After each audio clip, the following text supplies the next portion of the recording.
About a year ago, I received an unexpected message from my old friend Johans, whom I hadn't seen in a long time. He now lived in isolation in a small cabin deep in the woods and wrote to me that he had discovered something there that I absolutely had to see. "It has changed my life," he wrote. Although his message worried me, I decided to visit him. The drive through the forest was long and oppressive. The forest grew denser the further I drove, and soon I lost cell phone reception. It felt as if I was leaving civilization behind and entering another world. The sky was obscured by the trees, and the dense canopy made it difficult for light to shine through. When I finally reached the cabin, I saw Johans already standing on the porch. He looked different, pale and tired, as if he hadn't slept in days. "It's good that you came," he said softly, without looking directly at me. It was a strange greeting, and an uneasy feeling immediately crept over me.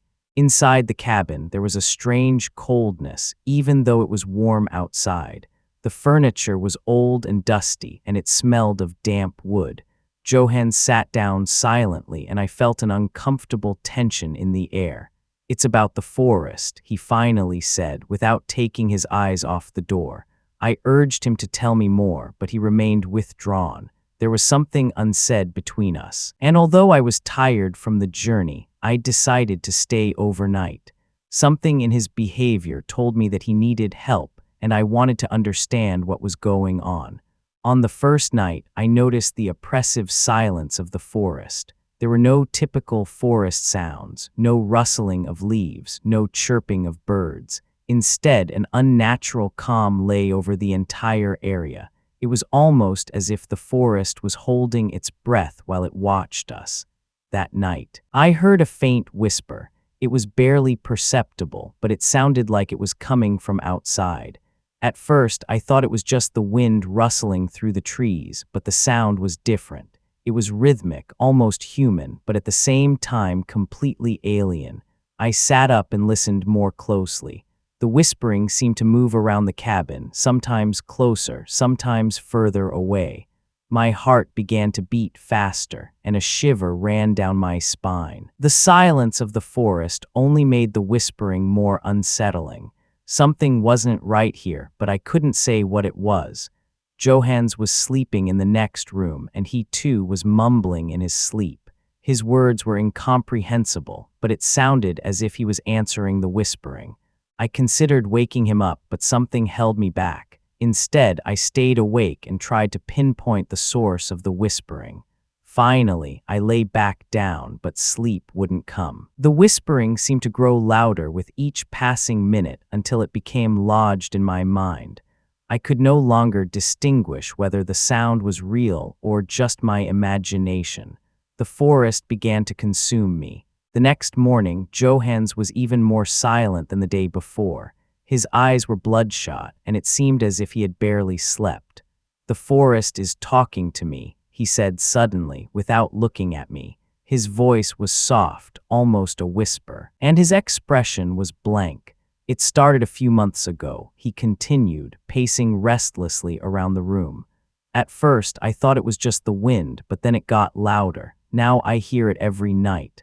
I could see the fear in his eyes, and it sent a shiver down my spine. Johans was no longer the same. Throughout the day, I noticed how truly changed he was. He spent hours staring out the window as if waiting for something. His behavior was distant, and every time I brought up the whispering, he avoided the topic. "The forest wants us to stay," he finally said, his voice barely more than a whisper. I felt the unease within me grow. The man I had once known seemed to have vanished, replaced by someone haunted by an invisible threat. I didn't know if I should believe him, but I couldn't shake the feeling that something was wrong here. Despite my growing fear, I decided to stay. Something inside me wanted to understand what was happening, and maybe, just maybe, I could help Johans. But deep down, I knew I was venturing into dangerous territory. On the third day, Johans insisted on showing me something. "You have to see it," he said with an urgency in his voice that I couldn't ignore. We left the cabin and followed a narrow path deeper into the forest. The further we went, the denser the trees became, and the light barely reached the ground. After hours of walking, we reached a clearing. In the middle stood large, moss-covered stones arranged in a circle. They looked ancient, as if they had been there for centuries. Johann stopped at the edge of the clearing, his eyes wide. "This is where it all began," he whispered. "Since I found these stones, I've been hearing the whispering," he continued, his voice trembling, and I could see the fear in his eyes. "They want me to stay, the forest. It wants me to stay." His words sent a shiver down my spine, and I felt the cold emanating from the stones. I stepped closer to the stones and immediately felt that something was wrong. The air around us seemed to grow heavy, and my heart began to beat faster. It was as if the forest itself was watching us, as if it wanted to swallow us whole. "We shouldn't be here," I finally said. Johannes just shook his head. "There's no turning back," he mumbled, his eyes fixed on the stones. "The forest won't let us go." His voice sounded hollow, and I felt that he truly believed it. The thought of being trapped here made my blood run cold. In the following night, the whispering grew louder. It was no longer the soft, barely audible sound I had perceived before. It now penetrated directly through the walls of the cabin, filling the room and giving me no peace. It was everywhere, and it seemed to address me personally. Johann sat upright in his bed, eyes wide open. "It's getting stronger," he whispered, nervously rubbing his hands. "The forest wants us to go outside." His voice was more than a tremble, and I could see the sweat on his forehead. He was no longer the same. Outside, the forest seemed to be in motion.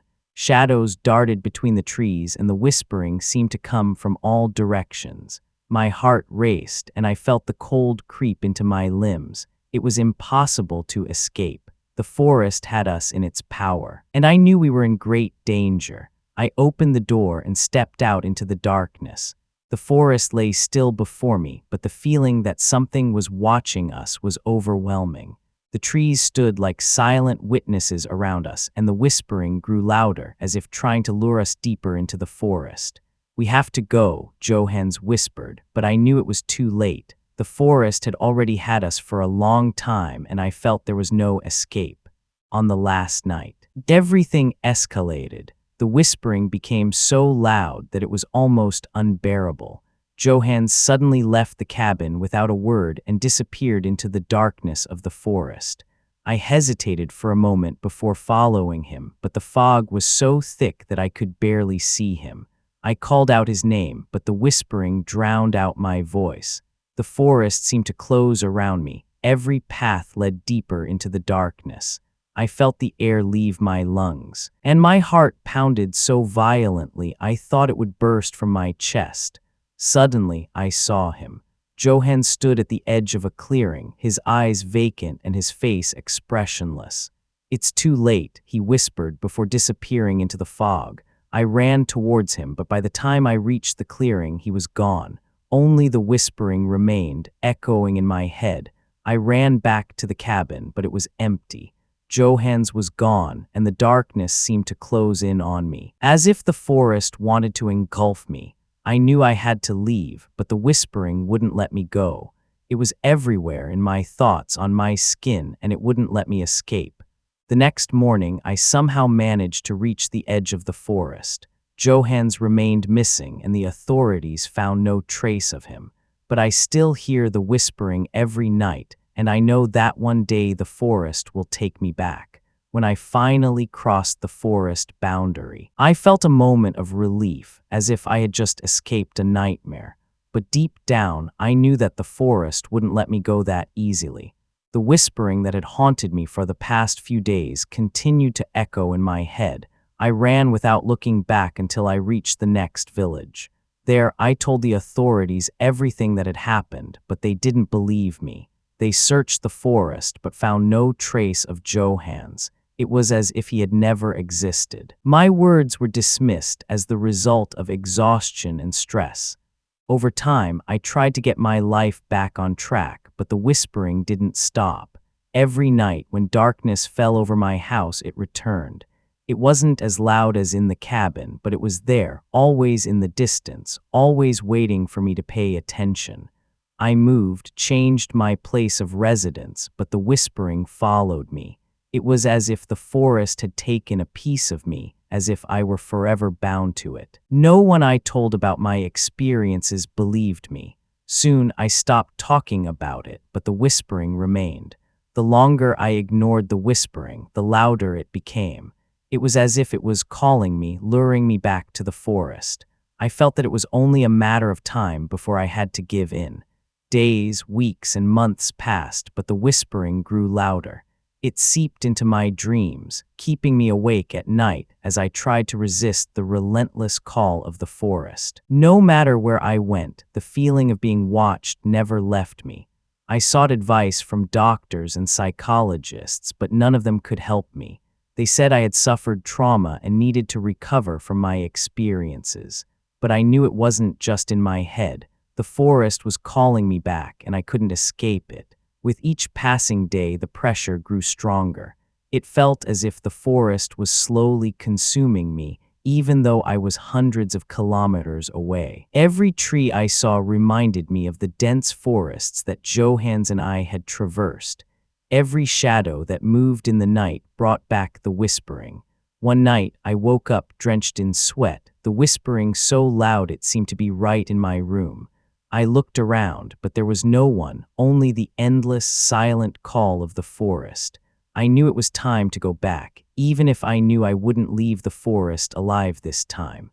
I packed my bags and set off. The forest was calling to me, and I had no choice but to follow. It was a decision I had put off for a long time, but the whispering gave me no peace. One morning, I woke up knowing it was time to return. I packed only the bare necessities and set off into the forest, back to the cabin where it all began. The drive through the forest was eerily familiar. The deeper I drove into the forest, the more I was overcome by the feeling that I had never truly left this place. The forest seemed to have been waiting for me for a long time. The trees stood even closer together than before, and the light barely seemed to reach the ground. When I finally reached the cabin, it looked abandoned, almost dilapidated. The door hung crooked on its hinges, and the window was covered with a thick layer of dust. But as I got out of the car, I immediately felt that something was there, the whispering. It was softer than in my memories, but it was there, like a faint echo drifting through the trees. I cautiously entered the cabin. The musty smell of dampness and decay hung in the air, and everything looked exactly as I remembered it. The only difference was that Johannes was no longer there, but I still felt his presence as if he had never truly left. The whispering grew louder the longer I stayed in the cabin. It was almost as if the forest was welcoming me, wanting to embrace me. I knew I was in danger, but I couldn't tear myself away. The forest had brought me back, and there was no way out. On the second night after my return, I heard something that startled me. It wasn't just the whispering, it was something else, a movement in the forest, as if someone was outside. I opened the door and looked out, but the fog was so thick I could barely see anything. Then I heard footsteps. At first, I thought it was an animal, but the steps were too heavy, too rhythmic. Someone or something was moving through the forest towards the cabin. My heart began to pound faster, and I cautiously stepped out of the cabin, flashlight in hand. I called Johannes' name, even though deep down I knew it wasn't him. But the footsteps didn't stop. Instead, they grew louder, and I could hear the soft crunching of leaves underfoot. Someone was there, directly in front of me, hidden in the fog. Suddenly, I saw a figure at the edge of the forest. It was tall, and although the fog enveloped it, I could tell it was a human. "Johannes," I whispered, even though I knew it was impossible. The figure didn't move, but I felt its gaze on me. My hands trembled, and I felt fear grip me, but I couldn't look away. The figure remained motionless, and the whispering, now louder, seemed to surround it. I knew I should flee, but my legs refused to obey. The third night was the worst. The fog around the cabin had become so thick that I could barely see my hand in front of my eyes. The whispering was now a constant rustle that seemed to surround me from all sides. It was impossible to tell if it was coming from the trees or directly from my own thoughts. I decided to investigate the source of the whispering. Something inside me urged me to re-enter the forest, even though every fiber of my being told me it was a mistake. I put on a thick jacket and stepped out into the impenetrable darkness, armed only with a faint flashlight. The trees stood silent and tall above me, like mute guardians. Each step on the damp ground made the whispering louder. I could no longer tell if the sound was real or if my mind was playing tricks on me, but one thing I knew: the forest wanted me to go deeper.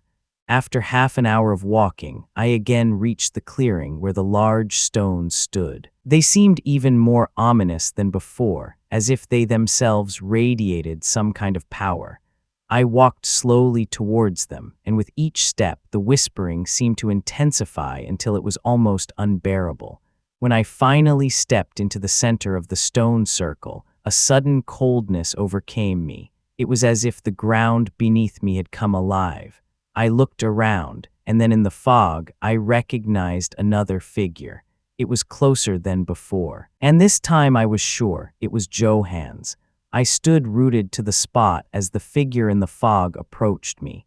It was Johans, but he was changed. His eyes were empty, and his face was pale and expressionless, as if life had drained from him. He came closer and closer. The whispering around us grew louder and roared in my ears. "You've come back," he whispered, his voice not like the one I knew. It was an echo that seemed to come directly from the depths of the forest. I tried to say something, but the words caught in my throat. My fear was overwhelming, and I could do nothing but stand rigid with terror. "The forest has called us both," Johans continued as he drew nearer. "You should never have left." His eyes fixated on me, but it was as if he didn't really see me. He was merely a husk of what he once was, a part of the forest that had consumed him. I wanted to run away, but my legs wouldn't obey me. It was as if the ground held me fast, preventing me from escaping. Johans now stood directly in front of me, his hand outstretched as if to pull me into the forest with him. The whispering around us was now deafening. In a last desperate attempt, I tore myself free and ran. I didn't know where I was going, only that I had to get away from the clearing, away from Johans and the whispering that was driving me insane. The trees seemed to close in front of me, but I ran on until my lungs burned.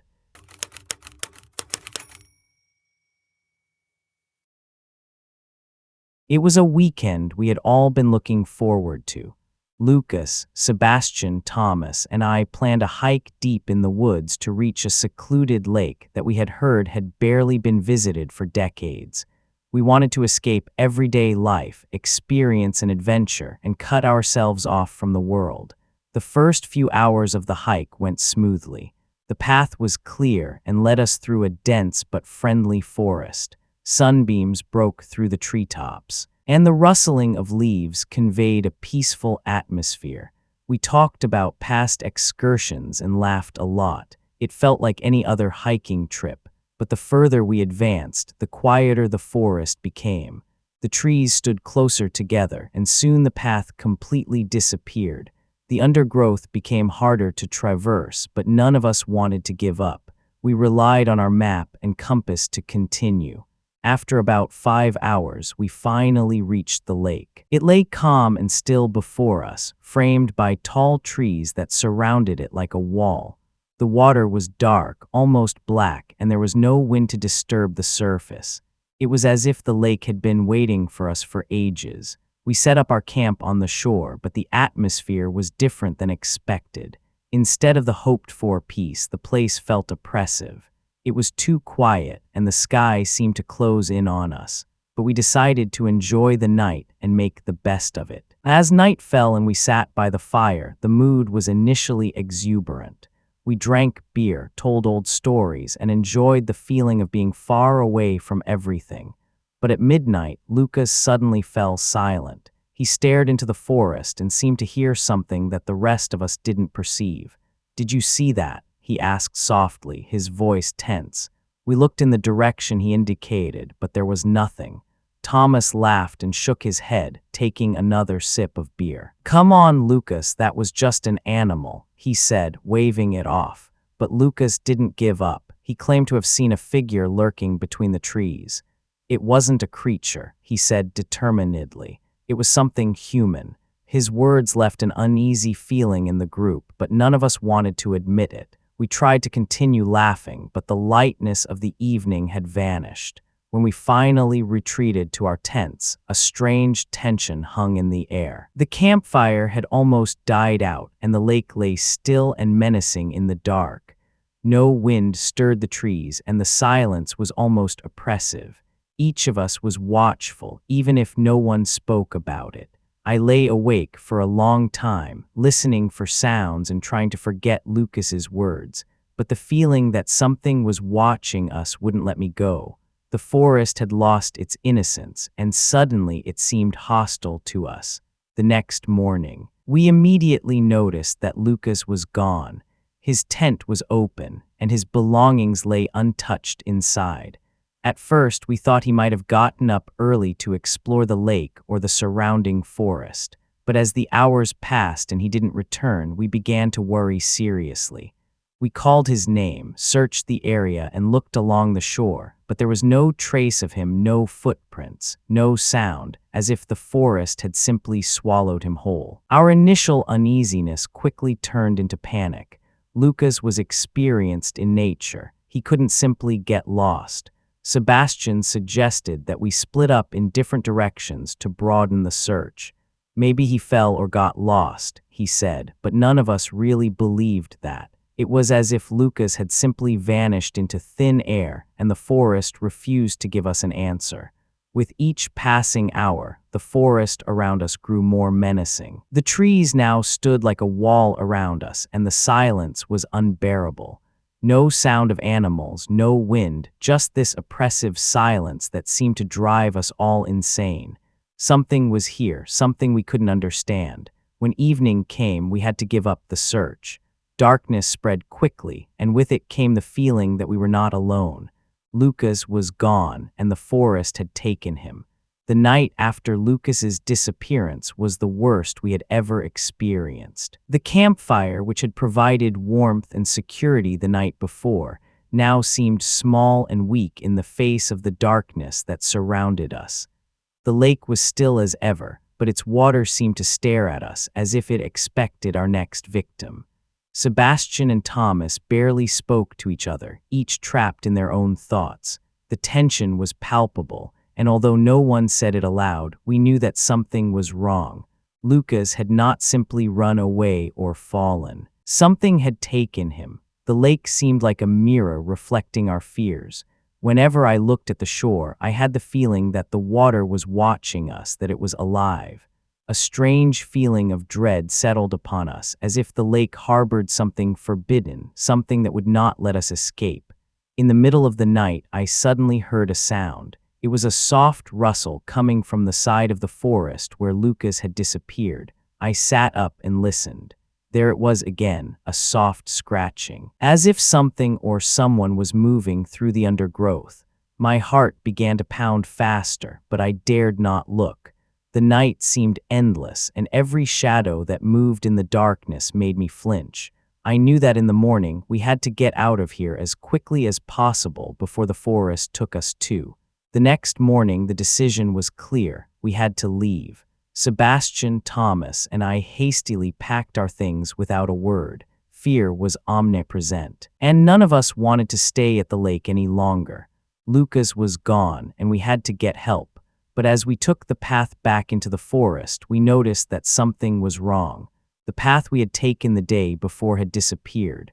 The trees seemed to have changed. They stood closer together, and the fork in the path that had guided us was no longer there. It was as if the forest had swallowed the path. We tried to orient ourselves with the map and compass, but nothing made sense anymore. The forest around us grew denser. The fog crept closer, and soon we had no idea which way to go. The forest had us in its grip, and it seemed as if it didn't want to let us go. With every step we took, the feeling of dread grew stronger. The trees stood like silent witnesses, and the silence became increasingly oppressive. Each of us was lost in thought, and although no one said it aloud, we knew we were lost. The forest wouldn't let us escape. By late afternoon, we were sure we had walked in circles. The fog had thickened, and darkness crept in faster than we expected. Panic began to overwhelm us, and we knew we didn't have much time left to find a way out. Suddenly, I noticed that Sebastian was no longer with us. He had been only a few meters behind us, but now he had vanished without a trace. No sound, no cry for help. It was as if the forest had simply swallowed him, just like Lucas. Panic gripped us. We called his name, searched for him, but the dense silence swallowed our voices. There was no answer, only the oppressive silence that surrounded us. My heart raced, and I could feel the cold emanating from the trees. It was as if the forest itself was stopping us. "We have to keep going," Thomas said, but I saw the fear in his eyes. "If we stay here, the same thing will happen to us." But I knew it was already too late. The forest had us in its power, and it was only a matter of time before we, too, would be taken. We continued to walk, but with each step, the forest seemed to close in around us. The fog became so thick that we could barely see our hands in front of our faces. Every tree seemed to be watching us, every shadow seemed to move, and the whispering began again in the distance. Darkness quickly set in, and we had no choice but to set up a makeshift camp. But none of us truly believed we would survive the night. Sebastian was gone, and the forest demanded its next victim. In the night, when we could barely go on, we suddenly saw lights in the forest. They hovered between the trees, quiet and unreal. "What's that?" Thomas whispered, and I could hear the fear in his voice. At first, we thought they might be other hikers, perhaps even search parties looking for us. But the lights moved strangely, too fast and too silently to be human. They circled us as if observing us, blocking our way. The lights flickered and disappeared, reappearing in other places, and it was as if they were trying to lure us deeper into the forest. My fear grew with every moment, but we knew we couldn't follow them. It was as if the forest had developed a new tactic to confuse us. We tried to walk in the opposite direction, away from the lights, but the forest blocked us in every direction. Every path we took led nowhere. The fog grew denser, and the darkness became so deep that we couldn't see anything. The lights had disappeared, but the feeling that we were trapped remained. This night seemed to never end. I couldn't think clearly anymore, and the whispering, which had now returned, seemed to penetrate directly into my mind. It was as if the forest was playing with us, leading us astray until we saw no way out. When morning came, Thomas was the only one left with me. Sebastian and Lucas had disappeared, and we both knew that we would be next. Fear had us in its grip, and the hope of getting out of this forest alive dwindled with every minute. We continued our journey, but every step seemed to lead us deeper into the forest. The fog was still thick, and the trees stood so close together that it was almost impossible to move forward. The maps were useless, and the compass spun aimlessly. The forest had trapped us. We should turn back. He whispered, but we both knew there was no escape. The forest had changed, and every path we took seemed to move us further from reality. It was as if we had entered another dimension, one that wouldn't let us escape. The panic set in again when we realized we had arrived back at the lake. The lake, which had seemed so peaceful on the first night, now seemed like a hole that devoured everything. There was no escape, and the forest had led us back to the beginning. At that moment, we knew we didn't have much time left. The forest would take us, just as it had taken Lucas and Sebastian. But we were too exhausted to keep fighting. In the night, as I had just fallen asleep, I heard that soft rustling again. I opened my eyes and saw him lying restlessly in his sleeping bag, drenched in sweat and mumbling. "It's coming," he whispered over and over again as he tossed and turned. I stood up and looked around. The fog still lay thick over the forest, and the lights were back. They hovered between the trees like ghosts searching for us. My heart raced, and I knew this was our last night. Suddenly, I heard footsteps again, just like when Lucas had disappeared. They came closer, slow and menacing, as if something invisible was approaching us. I called out to Thomas, but he seemed trapped in a nightmare, unable to react. And then I saw it, the figure moving between the trees. It was Lucas, or at least something that looked like Lucas. His eyes were vacant, and his body moved like a puppet, controlled by an invisible force. The whispering surrounded him, and I felt panic rise within me. I wanted to run away, but my legs refused to obey. It was as if the ground held me fast, as if the forest wouldn't let me go. Lucas came closer, his face expressionless, his eyes empty. It was as if he had already become a part of the forest. I don't know what happened to Thomas. One moment he was there, and the next he was gone. The fog had swallowed him, and the whispering was all that remained. I called out to him, but there was no answer. The forest had taken him just as it had taken Lucas and Sebastian. The darkness and fog were now almost tangible. It was as if the forest itself had come alive and was closing in on me. Every step I took felt heavy and meaningless. It was as if the ground beneath my feet began to breathe, as if it wanted to swallow me whole. I tried to stay rational, tried to concentrate so as not to fall into panic, but the thought that the forest would take me too wouldn't let me go. Thomas's sleeping bag was still there, rumpled and wet from the fog, but he was gone as if he had never existed. I knew I was alone. The forest had cast its spell over me, and I didn't know how long I would last. The whispering surrounded me. It penetrated my mind as if it wanted to tear me apart from the inside. My thoughts grew heavy, and despair grew within me. There was no escape. The forest had taken us all, and I was the last one standing. But I knew that my time would also come soon. It was only a matter of time before the forest would finally swallow me. When morning came, the fog was still so thick that I could barely see where I was going. My legs were tired, and my head was heavy from hours without sleep. I no longer knew which way to run, and every tree looked like the last. Suddenly, I saw a light pierce through the fog. It wasn't the strange, ghostly light we had seen in the night. It was brighter, stronger. It looked like daylight. I ran towards it, hoping it was the way out of this nightmare, that it was the edge of the forest. But as I drew closer, the light disappeared back into the fog as if it had been just an illusion. My hope faded, and exhaustion set in again. I didn't want to give up. But the forest made it impossible for me to think clearly. Everything was spinning, and the whispering was the only thing that remained constant. I continued to follow the light, even when it kept disappearing.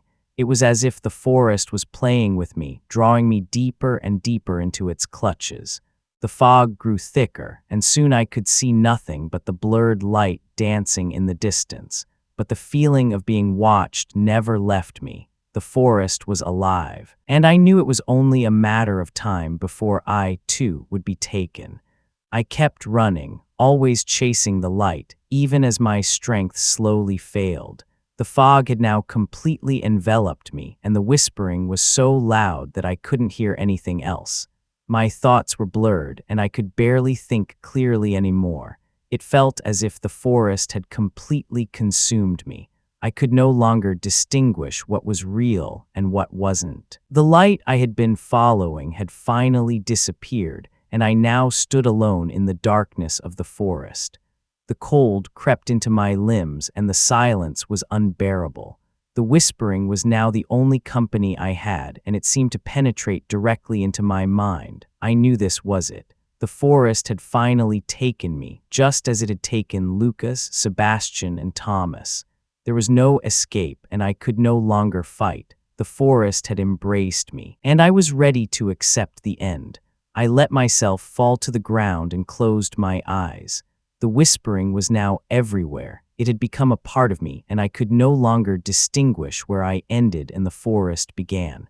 In that moment, I understood that the forest never wanted to let us go. We had become a part of it. When I opened my eyes for the last time, I saw the light again. It was directly above me, bright and clear, and I knew it was too late. The forest had finally swallowed me, and the whispering would remain in my thoughts forever.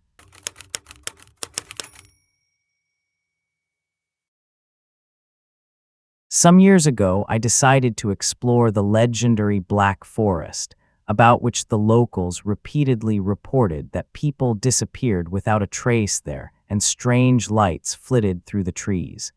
These reports piqued my curiosity. I didn't want to believe in superstitions, but something in the stories wouldn't let me go. What was really there? I carefully planned my expedition, taking provisions, maps, and a GPS device to ensure I wouldn't get lost. It was a clear day when I started, and although the sky gradually changed, I felt sure that I could get through the forest and understand what I would find there. When I took the first step of my hike, I didn't think much of it. The forest grew denser, the light weaker. The sounds I was used to in normal forests, birds chirping, the rustling of the wind, were barely audible here. It was a strange silence, as if the forest itself was watching me, testing me, despite the unease. I pressed deeper into the forest. I was determined to uncover the secrets this place held. A part of me wanted to know what so many before me had experienced here. I thought I was prepared, but the Black Forest was not just an ordinary place. The further I went, the more I noticed that I was increasingly moving away from the outside world. The forest enveloped me, and the sounds of civilization faded. The feeling of isolation grew, but I pushed forward, driven by an undefined urge. On the second day of my hike, the feeling of unease grew stronger. It was no longer just the silence that bothered me. There was something else, something I couldn't see but could feel, a whispering that seemed to hide between the trees, as if the forest itself was trying to tell me something. I stopped and listened. At first, there was only silence, but the more I tried to find the source of the sound, the louder the whispering became. It wasn't an ordinary wind rustling through the trees. It was something else, something unnatural. The air seemed to become heavier, almost suffocating. At night, I couldn't sleep. Again and again, I woke up. The whispering was now clearer. It seemed to circle me, getting closer and closer.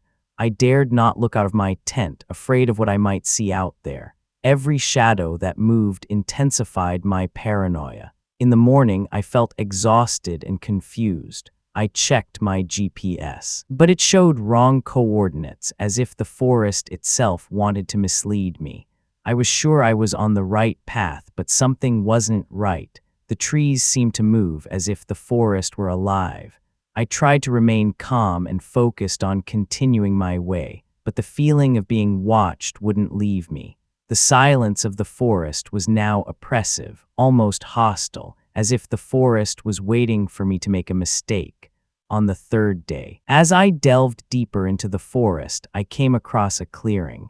In the middle stood a single tree whose branches reached into the sky like fingers, but it wasn't the tree that startled me. Around it, a circle of stones was arranged, and in the center lay an old, rusty cross. The sight made my blood run cold. I approached cautiously, but immediately felt that something was wrong. The air in the clearing was thicker, heavier, almost eerily still. A soft hum filled the air, and I couldn't shake the feeling of being watched. It was as if the clearing was alive, as if it was waiting for me. As I approached the tree, I saw a movement in the corner of my eye, a figure moving between the trees, silently and quickly. My heart skipped a beat. Who or whatever it wasn't an animal. The silhouette was human, yet alien. In panic, I ran back into the forest, the feeling of being pursued always at my neck. The branches seemed to reach for me. The ground beneath me seemed to move. My mind told me that was impossible, but my senses said otherwise. I ran without thinking, stumbled over roots, and fell several times. When I finally stopped, breathless and exhausted, I dared to turn around. But there was nothing, only the forest, still and motionless. Yet the feeling that something was watching me was still there. As the next day dawned, I knew I had to leave the forest as quickly as possible. But when I tried to retrace my steps, I realized with horror that the path I had followed had vanished. It was as if the forest had swallowed it, and the trees now stood around me like a wall. I tried to orient myself using my map, but nothing made sense anymore. The trees that had served as landmarks before seemed to have disappeared or changed. The forest seemed to be moving, drawing me deeper and deeper into its heart. Every direction I went led me back to the same spot. The GPS device had become useless. It only showed jumbled coordinates as if I were in a completely different place. My mind struggled to find a rational explanation, but I knew I was trapped. The black forest wouldn't let me go.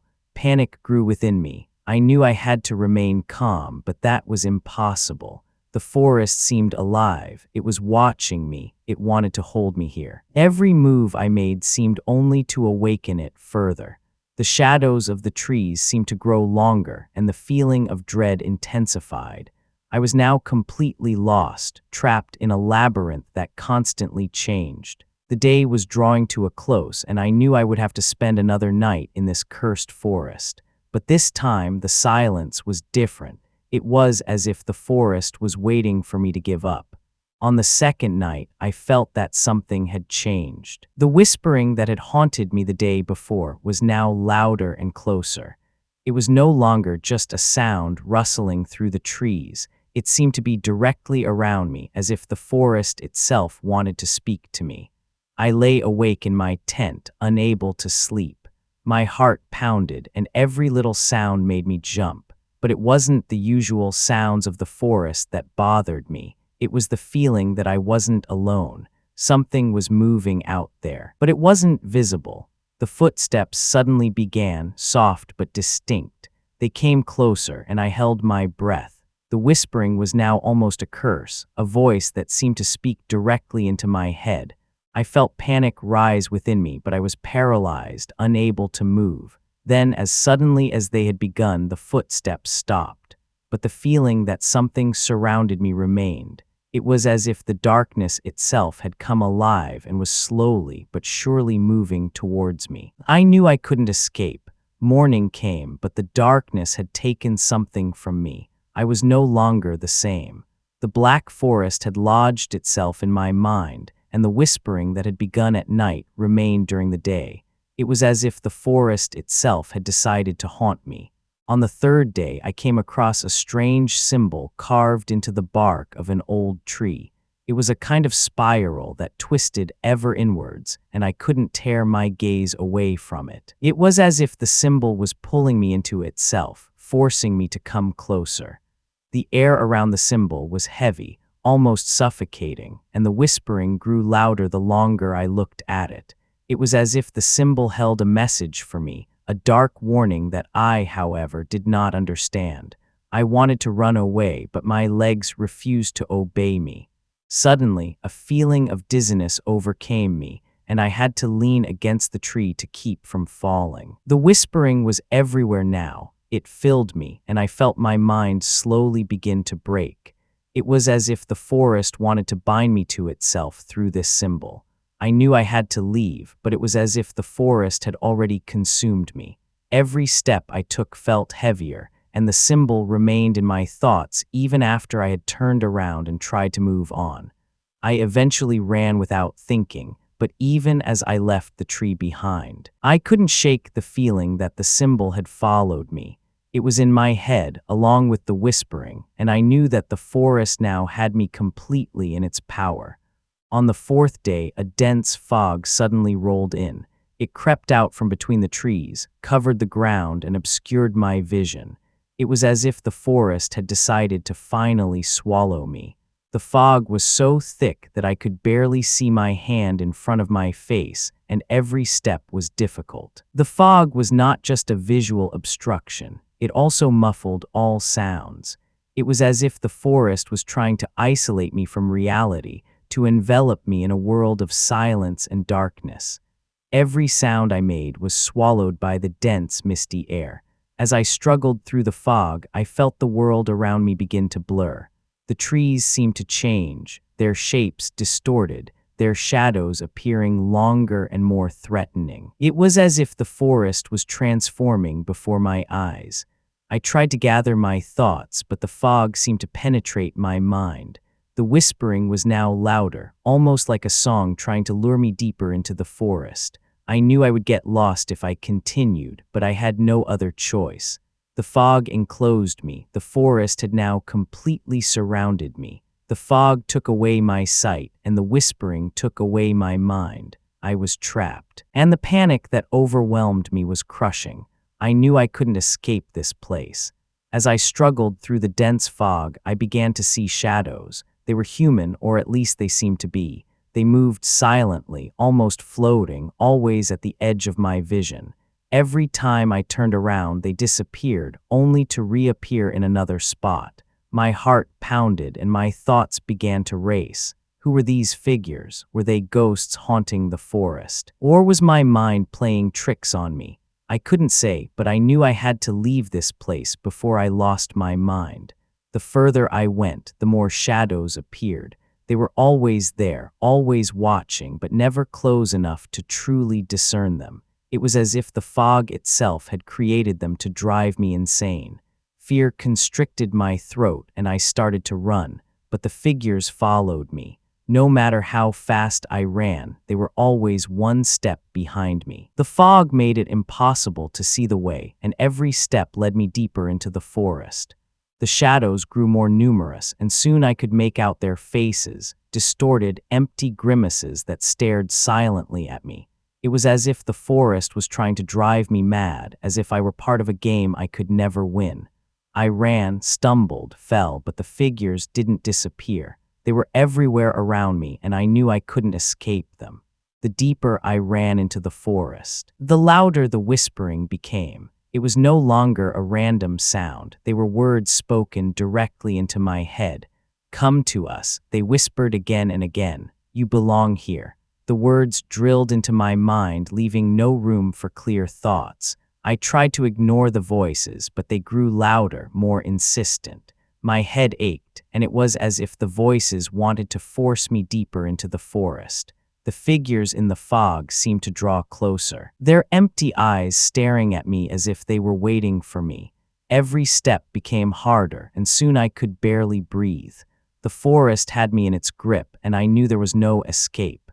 The voices in my head grew louder, urging me to go deeper into the darkness, to where the figures waited for me. Finally, I stopped. I couldn't go on. It was as if the forest had overwhelmed me, as if I had become a part of it. The figures came closer. The whispering became unbearable, and I felt the darkness close around me. At that moment, I knew I couldn't escape the forest.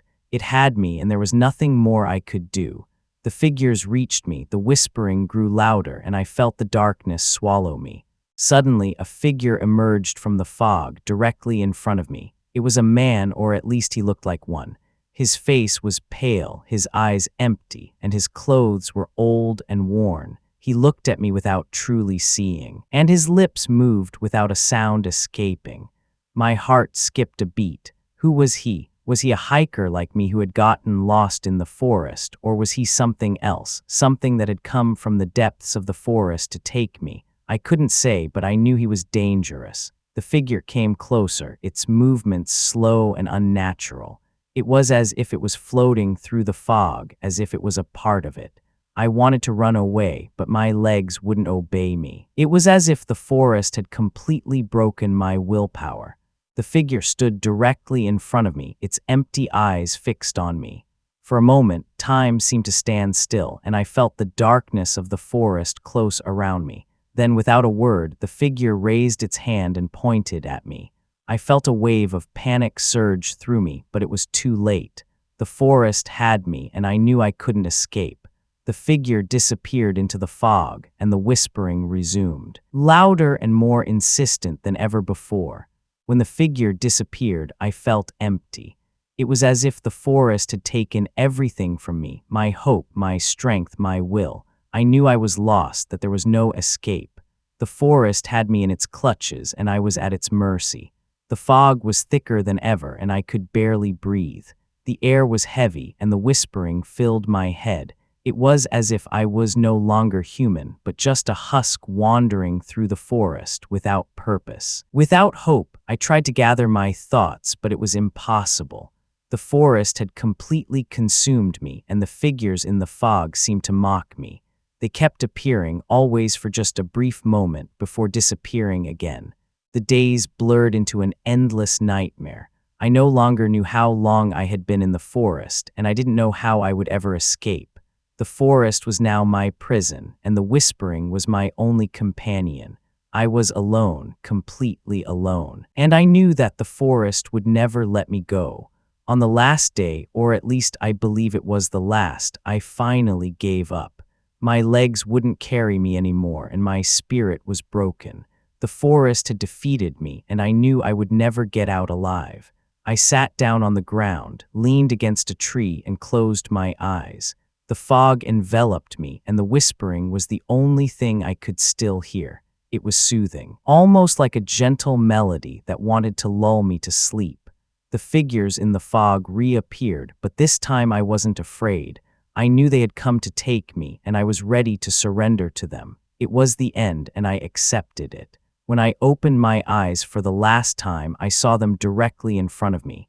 The figures were clearer now, their faces more distinct. They looked at me, and I knew that I was now one of them. The forest had taken me. I closed my eyes, and the whispering enveloped me until I felt nothing more. The forest had won.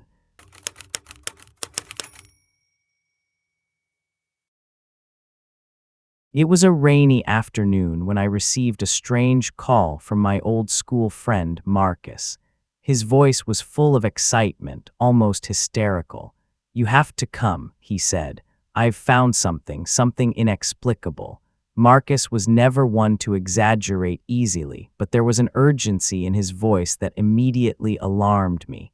"It's in the forest, but it's not normal. I can't bear this alone." I hesitated, but something in the way he spoke left me no choice. He sounded almost possessed, like someone who had experienced something unimaginable. "Which forest?" I asked, and when he told me the name, my throat tightened. It was a secluded, dense forest on the edge of town, a place I knew little about except that it appeared in many stories told by the elders. The next day I set off. The sky was gray, and thick clouds hung menacingly over the landscape. The wind drove the rain against my car's windshield, as if the forest itself didn't want me to come. But my curiosity was stronger, and so I drove on towards the dark shadows of the trees. When I arrived at the edge of the forest, Marcus was already waiting for me. His face was pale, and he looked as if he hadn't slept in days. "It won't stop," he whispered as I got out of the car. "The echo, it's everywhere, no matter where I go." Without further words, he led me into the forest. After only a few meters, I began to feel that something was wrong. The air was heavy, and although it was still, I heard a faint, distant sound. It was an echo that seemed not to belong to this world. The deeper we penetrated the forest, the louder the echo became. It wasn't like an ordinary echo that simply reflects a sound. It was delayed, irregular, and always came from a different direction. Every time one of us made a sound, be it the cracking of a branch or a cough, the echo followed. But it sounded wrong, as if it was penetrating a barrier. "It started when I went deeper into the forest," Marcus said softly. "At first, I thought it was just the wind, but then..." He fell silent and looked around, as if expecting the echo to answer. The tension in his voice was palpable, and I too couldn't shake the oppressive feeling that we were being watched. Every time I turned my head to see where the echo was coming from, I saw nothing, but I felt a presence. The forest seemed to have thickened. The trees stood closer together, and the light of the late afternoon sun was swallowed by the dense canopy. It was as if the forest wanted to engulf us. With every step, the echo grew louder, and I began to believe that it was following us. It wasn't just reflecting our sounds, it seemed to be pursuing us, digging into our thoughts. Soon, the echo was the only thing I could hear, and every sound we made seemed to intensify it. "We have to go on," Marcus said, his voice barely more than a whisper. "There's something we need to see." I wanted to speak again, but the echo reverberated in my ears, and the strange allure of the forest pulled me deeper. After about an hour of walking, we came to a clearing. There stood an old, dilapidated cabin that looked as if it had been abandoned for decades. The windows were broken, and the roof had collapsed in several places. Marcus stopped abruptly and stared at the cabin. "This is the place," he whispered. The cabin radiated a strange coldness that had nothing to do with the ambient temperature. A foul odor hung in the air, as if time itself had rotted there. "What's in here?" I asked, although I already suspected I didn't want to hear the answer. Marcus looked at me, his eyes wide with fear. "I was here 3 days ago," he said, "and since then it hasn't stopped. The echo comes from here." His words sent a shiver down my spine. I didn't want to enter the cabin, but a part of me had to. It was as if the forest wanted to pull me inside. The door was ajar, and when I opened it, it creaked loudly in the silence of the clearing. Inside, it was dark and cold, and the musty smell was even stronger here. The furniture was rotted, and the floor was covered with old leaves, but the most eerie thing was the silence. The echo that had followed us the whole time suddenly fell silent. Marcus stepped behind me. "Down here," he whispered, pointing to a trapdoor in the floor. "The echo comes from there." My heart skipped a beat, and I felt the space around me grow tighter. Something was down there, something that didn't want to be discovered. The air in the cabin was oppressive, almost suffocating. I could barely breathe as I stared at the trapdoor. Marcus stood beside me, and I saw the sweat gleaming on his forehead. He also felt it, this oppressive presence that surrounded us. It was as if the forest itself had brought the cabin to life. "We shouldn't do this," Marcus whispered, but I couldn't move. A part of me knew he was right, that we shouldn't be here, but the lure of the trapdoor was too strong. Something was waiting down there, something calling to us. The echo had fallen silent, but the silence it left behind was even more unsettling. I took a step forward and placed my hand on the rusty handle of the trapdoor. My fingers trembled, and I had to muster all my strength to open the door. It yielded with a loud creak that sounded eerily loud in the silent cabin. Beneath it lay a narrow, dark staircase leading down into the earth. "Don't go down," Marcus said, his voice barely more than a whisper, but I had already taken the first step. The darkness swallowed me, and the air grew colder with each step. The feeling of dread was now all-encompassing. Each breath seemed to grow heavier, as if the forest itself was draining the oxygen from me. When I reached the bottom, I stood in a small, damp room. Thick roots coiled along the walls, and in the center of the room stood a stone basin. It was filled with a black, oily-looking liquid that seemed to pulsate softly in the darkness. Marcus hesitantly followed me into the cellar, his face pale, and I could see how deeply this place affected him. "This is it," he finally said when he saw the stone basin. "This is the origin of the echo." His voice was barely more than a whisper, but the echo of his words reverberated in the darkness, deeper and more distorted than it should have been. I stared into the black liquid, which seemed to move slowly, as if something alive was within it. The echo grew louder, and I felt it penetrate my mind, permeating my thoughts. It was no longer just a sound. It was a call, an urge pulling me deeper into the darkness. Marcus seemed mesmerized by the liquid.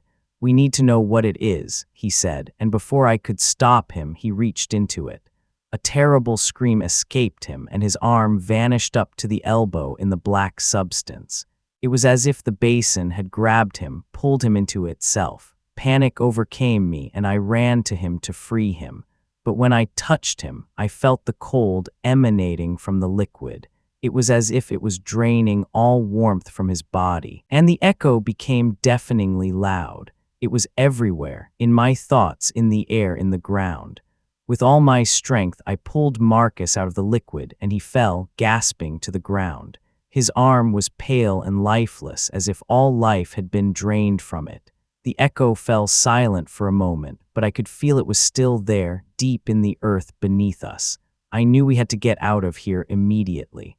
I pulled Marcus to his feet, and together we stumbled up the stairs. Back into the cabin, but the echo followed us, louder than ever before, and it seemed as if the ground beneath us was trembling. It was as if the forest itself wanted to swallow us, and I knew we had no more time. When we finally stepped out of the cabin, the forest was different. The trees stood closer together. Their branches seemed to bend over us as if they wanted to hold us. The sky was dark, and the wind had picked up. It was as if the forest had decided not to let us escape. Marcus could barely walk, his arm hung limply at his side, and his eyes were glazed with pain and exhaustion.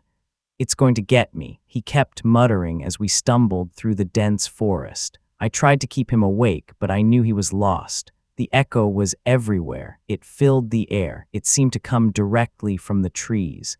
It was no longer an echo. It was a voice calling to us, urging us to return. I ran as fast as I could, but the feeling that the forest was pursuing us wouldn't let me go. After an eternity, we reached the edge of the forest, but when I turned around, I saw the shadows of the trees still seeming to follow us. The echo had grown quieter, but I knew it would never truly leave us. In the days following our escape, I tried to forget what had happened, but it haunted me in my dreams.